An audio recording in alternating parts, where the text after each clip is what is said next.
Okay, sound देखना आप, ठीक है। हाँ, टेक्निकल टीम ने कर दिया है। देखिए साउंड को जरा, अब साउंड आ रही है कि नहीं आ रही है?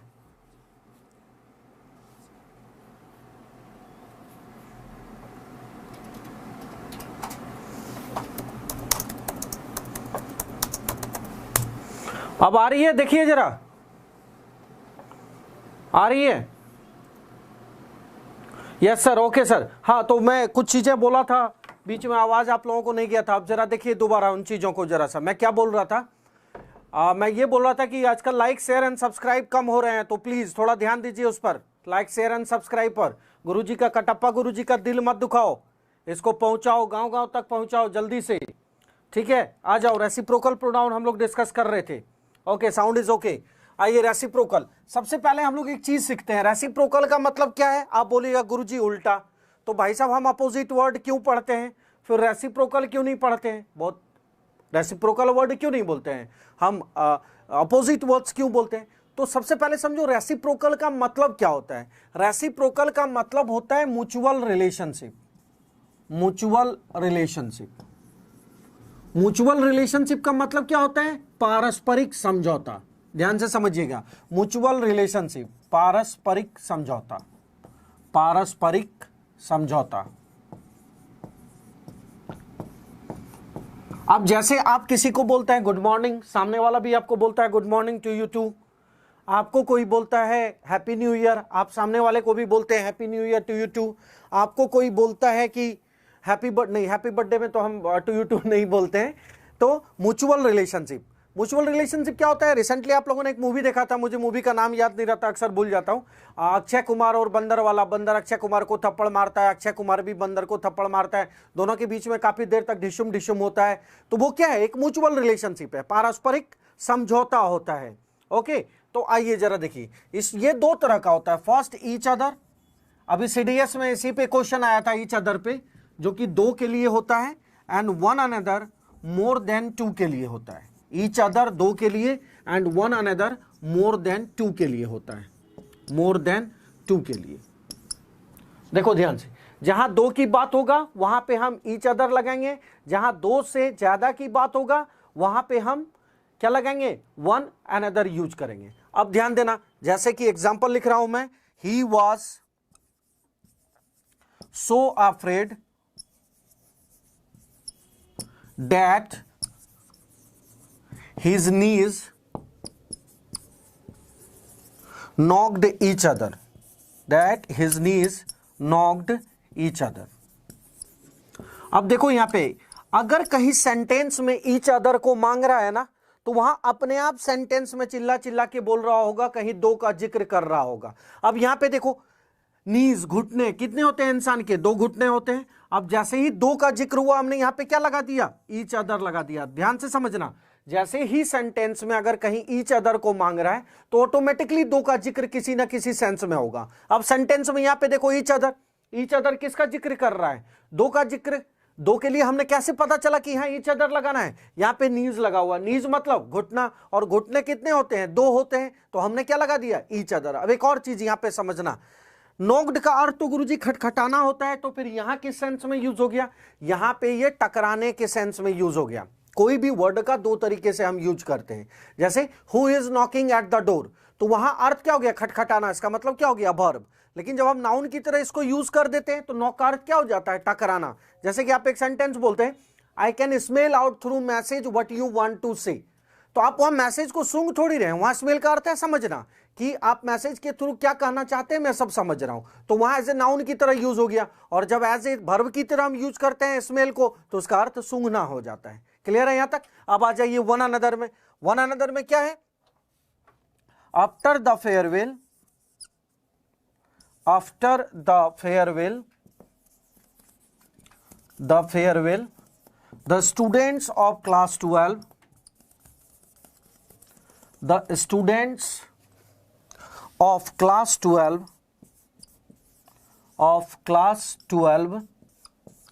bade one another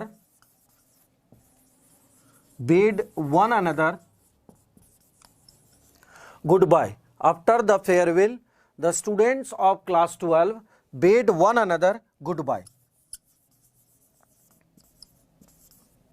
Goodbye. देखिए, after the farewell, the students of class 12 bade one another goodbye. अब यहां पे देखो स्टूडेंट्स, यहां पे दो का कहीं पे जिक्र नहीं किया है, सिर्फ स्टूडेंट्स दे दिया, तो हम ऑटोमेटिकली दिमाग लगा लिए कि स्टूडेंट्स मतलब प्लूरल है, और दो का सेंटेंस में किसी तरह से कहीं पे भी कोई जिक्र नहीं है, तो फिर मोर देन टू का जिक्र हो गया। और जैसे ही मोर देन टू का जिक्र हो गया, हमने यहां पे क्या लगा दिया, वन अनदर लगा दिया।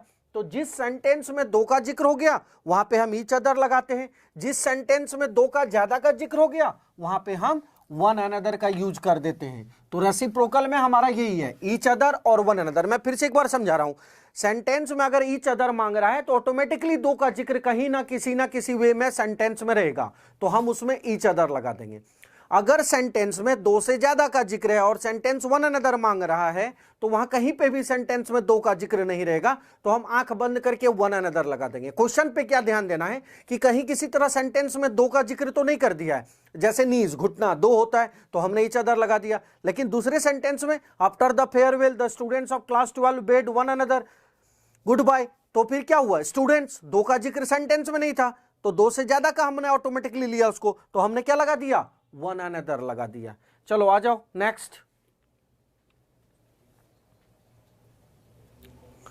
हाँ जी, like and share and subscribe. आजकल आप लोग कंजूसी कर रहे हैं बच्चा लोग, लग रहा है कटप्पा गुरुजी को आप लोग दिल तोड़ के ही मानिएगा, दिक्कत हो जाएगा फिर ऐसे में। लाइक शेयर एंड सब्सक्राइब करना मत भूलिए, मैं आपको उस दिन भी बोला था और आज भी एक ही चीज बोल रहा हूं, यहां पे क्लासेस का मकसद ये है कि उस बच्चों तक पहुंच जाए जो बच्चा यहां तक शहर में आके कोचिंग नहीं कर पा रहे हैं, जिनके फादर फार्मर हैं, उन सब लोगों के लिए है ये चीज। तो please like share and subscribe and 24/7 is equal to Exampur मत भूलना। सर मैं हर ईयर का क्वेश्चंस कराऊंगा, पहले टॉपिक डे बाय डे खत्म होने दीजिए, टाइम बढ़ जाएगा आप लोगों का। हाँ आ जाइए, अब थोड़ा सा उस सेंटेंस में दो तीन वर्ड था, after the farewell the students of class 12 bade one another goodbye था ना, पहले उसको स्टार्ट करने के पहले अब यहां पे कुछ चीजें सीखो। आप लोग अक्सर अंग्रेजी में bye, good bye, adieu and bid, वहां जो बेड लिखा हूं ये बीड का पास्ट है, बेड। इन चारों में जो डिफरेंस बताएगा उसको मैं टॉफी खिलाऊंगा। जल्दी से बताओ इन चारों में डिफरेंस क्या है, जल्दी से। What is the difference between bye, good bye, bid and adieu, जल्दी से। गुरुजी के पास आज भी नोकिया 1100 है, इसीलिए कोई गुरुजी के पास व्हाट्सएप नंबर नहीं है, दुखी की बात तो यही है, ठीक है। आ जाइए आप लोग यहां पे, जल्दी से आ जाओ एंड जल्दी बताओ कि bye, good bye, adieu and bid में क्या डिफरेंस है, फटाफट।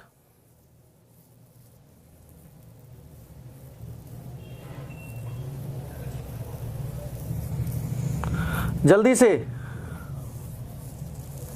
बाय मतलब परमानेंट बाय, ओके, बाय मतलब चलते हैं, बाय मीन्स अलविदा, ओके ओके।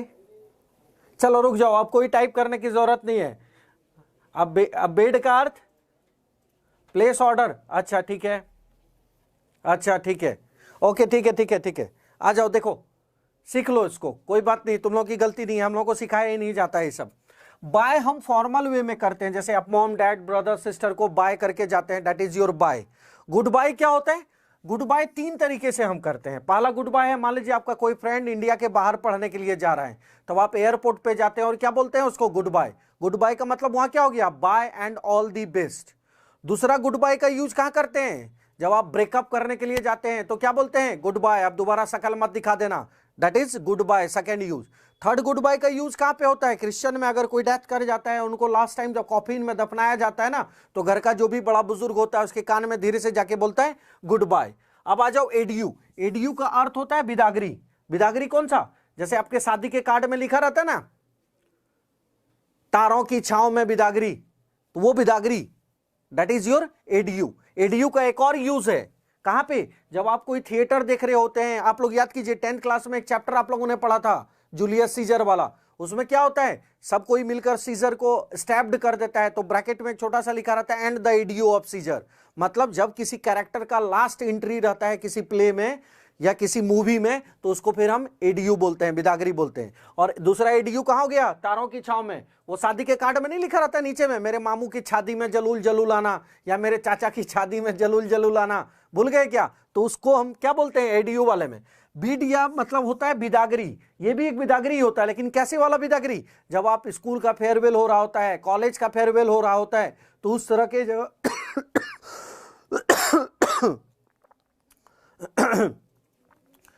तो वहां पे हम क्या बोलते हैं उसको?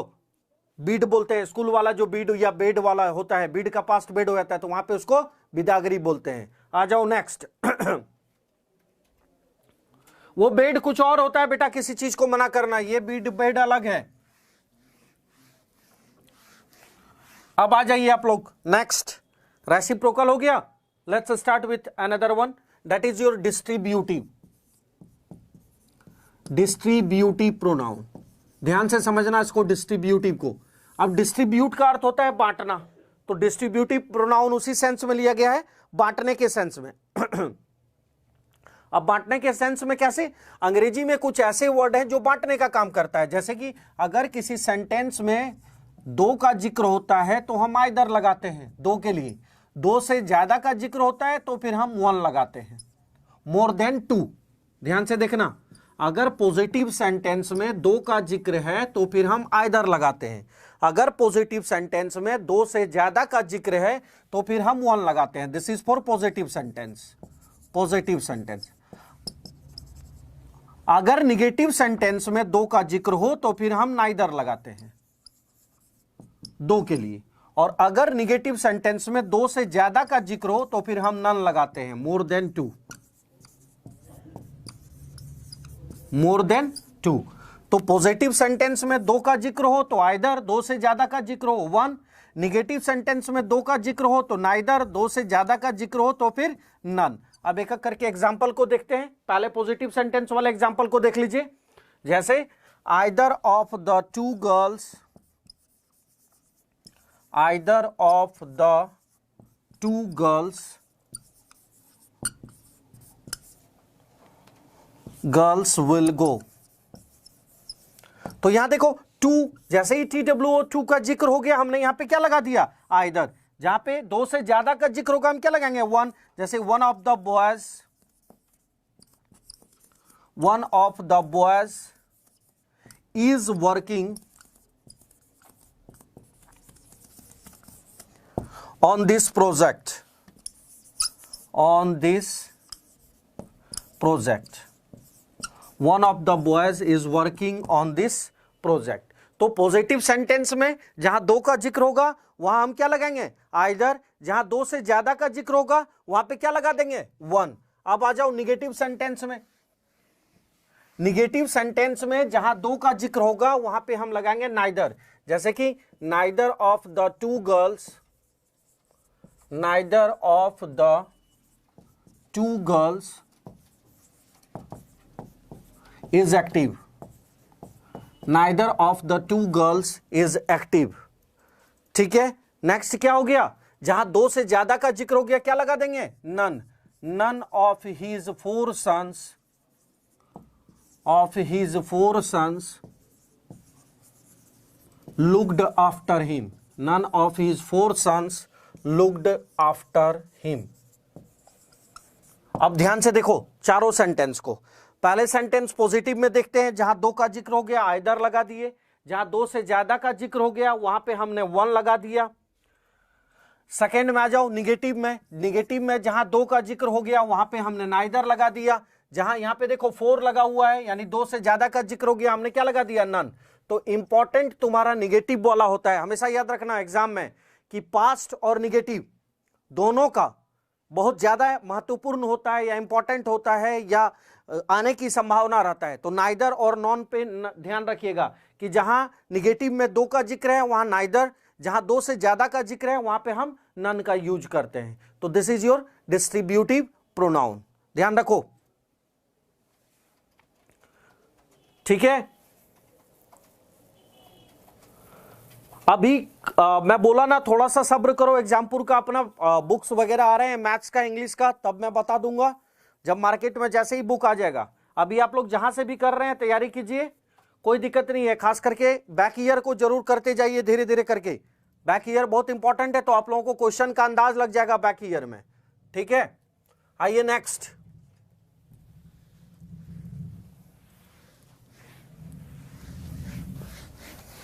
चलिए नेक्स्ट की ओर चलते हैं। वो कैब आप लोग कैसे कर रहे हैं मुझे बताइए।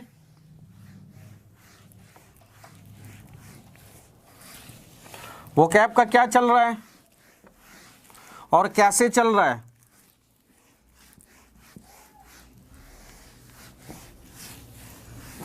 कहां से कैसे कर रहे हैं वो कैब। सर पता कैसे लगेगा, अपने आप पता लग जाएगा बेटा। जैसे ही दो का जिक्र है, निगेटिव सेंटेंस की बात करेगा तो वो नाइदर लगाएगा। तो अगर सेंटेंस में नाइदर लगा हुआ है तो आप देख लीजिएगा दो का जिक्र है कि नहीं। अगर दो का जिक्र नहीं है सेंटेंस में तो वहां नाइदर को काट के नन कर लीजिएगा। जैसे अभी जो सीडीएस का पेपर हुआ है उसको एक बार चेक कर लीजिएगा, उसमें एरर में ईच अदर वन अनदर का है, तो सेंटेंस में BOTH बोथ मतलब दोनों का बोध करा दिया, और सेंटेंस में वन अनदर लगा हुआ था, तो जैसे ही बोथ लगा हुआ था सेंटेंस में, बात हो गया कि दो का जिक्र है, तो फिर वहां पे क्या लग जाएगा, वन अनदर लग जाएगा। क्लियर है। क्यों वोकैब क्यों नहीं हो रहा है सर जी। अरे यार तुम लोग ना, चलो ठीक है मैं देखता हूं। अब मैं कोशिश करूंगा कि हर क्लास के लास्ट में 3 या 4 वर्ड्स आप लोगों को दे दूं ताकि आप लोगों का काम बन जाए, ठीक है। आ जाओ नेक्स्ट। हाँ क्या बच गया अब आप लोगों का। Let's start with interrogative pronoun. Interrogative pronoun कल मैं नेक्स्ट क्लास में आप लोगों के लिए प्रोनाउन का असाइनमेंट लेके आऊंगा और फिर डिस्कस करूंगा। इंट्रोगेटिव प्रोनाउन, इंट्रोगेटिव प्रोनाउन को पहले देखो। Introduction, intro by action. Introduction क्या होता है, इंट्रो बाय एक्शन। आप किसी शादी में जाते हैं, बहुत अच्छे ढंग से बिहेव करते हैं, बहुत अच्छे ढंग से करते हैं, तो पूछता है कौन है, तो इनका लड़का, अरे पिताजी ही इनके बहुत अच्छे स्वभाव के थे, that is intro by your action. आप किसी शादी में जाते हैं, वहां जाके किसी तरह का बदतमीजी करते हैं या किस तरह करते हैं, तो बोलता है कौन है, अरे उनका लड़का, अरे पिताजी ही उसके ऐसे थे। तो intro by your action is known as introduction. Interrogation, जैसे पुलिस क्या करती है, इंट्रोगेट करती है चोर को या आतंकवादी को, तो क्या होता है, इंट्रो बाय एक्शन। पुलिस देती है उसको ढिशुम ढिशुम और फिर बोलता है बता कितने आदमी थे, तो that is known as interrogation, intro by action. Interrogative, intro to get by the activeness is known as interrogative. तो जब ग्रामर बनाता था हमारे पास 3 इंट्रोगेटिव वर्ड थे, हु, हुम और हुज। ध्यान से समझना, हु, हुम और हुज। हु सब्जेक्ट को ढूंढता था, हुम ऑब्जेक्ट को ढूंढता था, एंड हुज ऑनर को ढूंढता था। हु क्या करता है, सब्जेक्ट को ढूंढता है, हुम ऑब्जेक्ट को ढूंढता है, एंड हुज ऑनर को ढूंढता है। तो फिर एक और चीज आया कि अगर हु सब्जेक्ट को ढूंढ रहा है तो हुज भी तो यहां ऑनर सब्जेक्ट है, तो फिर उसको चेंज करा गया कि हु डायरेक्टली सब्जेक्ट को ढूंढता है एंड हुज इनडायरेक्टली सब्जेक्ट को ढूंढता है। जैसे कि who is playing, who is playing subject को ढूंढने लगा। जैसे कि whom has he invited, whom has he invited object को ढूंढने लगा। Third, whose book is this owner को ढूंढने लगा, whose book is this owner को ढूंढा। तो who सब्जेक्ट को, whom ऑब्जेक्ट को, एंड whose ऑनर को ढूंढता है। ओके अब जरा सा आगे बढ़ो। जो मैंने पढ़ाया इससे क्वेश्चन का कोई लेना देना नहीं है, तो क्वेश्चन का क्या लेना देना है, अब जरा यहां देखना। एक सेंटेंस में लिख रहा हूं, बताना प्रस्तुत वाक्य किस चलचित्र से लिया गया है। हु आर यू, ध्यान से समझना और आंसर बताना। बताओ प्रस्तुत वाक्य किस चलचित्र से लिया गया। अच्छा हिंदी इंग्लिश में, ये जो सेंटेंस है ये किस मूवी से लिया गया है।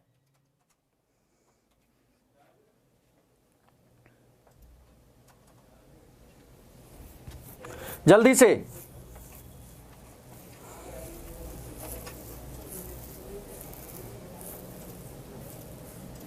ऑनर मतलब मालिक।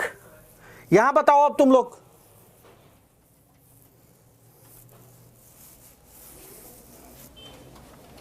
जल्दी से। सर प्लेलिस्ट मिल जाएगा, आप ढूंढिए तो सही। हाँ, हु आर यू कौन सी मूवी का है? नहीं यार, तुम लोग वो मूवी देखा था कभी खुशी कभी गम? उसमें ऋतिक रोशन विदेश में जाके गाना गाता है तो करीना कपूर आके क्या पूछती है, हु आर यू? तब ऋतिक रोशन क्या बोलता है, चप्पू के चाचा ने चप्पू के चाची को चांदनी चौक में चांदी के चम्मच में चटनी चटाई। फिर से बोलता है चटनी चटाई, तो करीना कपूर क्या बोलती है, ओहो लड्डू। लेकिन मेरे लाल, सवाल अगर ये रहता कि करीना कपूर अगर ये बोल देती I don't know who are you, who are you, तब क्या होता माजरा। अब यहां पे देखो बहुत इंपॉर्टेंट एग्जांपल है, इसको ध्यान दो। अगर करीना कपूर ये बोली होती I don't know who are you, तब क्या सीन होता, ये बताओ अब तुम लोग। ये बहुत इंपॉर्टेंट है, ध्यान से समझना। अगर करीना कपूर ये बोली होती I don't know who are you, तो फिर सेंटेंस गलत हो जाता। क्यों सेंटेंस क्यों गलत हो जाता? क्योंकि देखो ग्रामर क्या कहता है, ग्रामर कहता है कि अगर WH के पहले कोई सेंटेंस आ गया हो, अगर WH के पहले कोई सेंटेंस आ गया हो तो WH के तुरंत बाद पहले सब्जेक्ट आएगा, देन हेल्पिंग वर्ब आएगा, देन फुल स्टॉप आएगा। ध्यान से समझिएगा कि अगर WH के पहले कोई सेंटेंस आ गया हो तो WH के तुरंत बाद पहले सब्जेक्ट आएगा, देन हेल्पिंग वर्ब आएगा। तो यहां पे देखो हु के पहले क्या सेंटेंस आ गया है, आई डोंट नो। तो आई डोंट नो आ गया है, तो यहां पे क्या हो जाएगा, I don't know who you are and then full stop. I don't know who you are then full stop.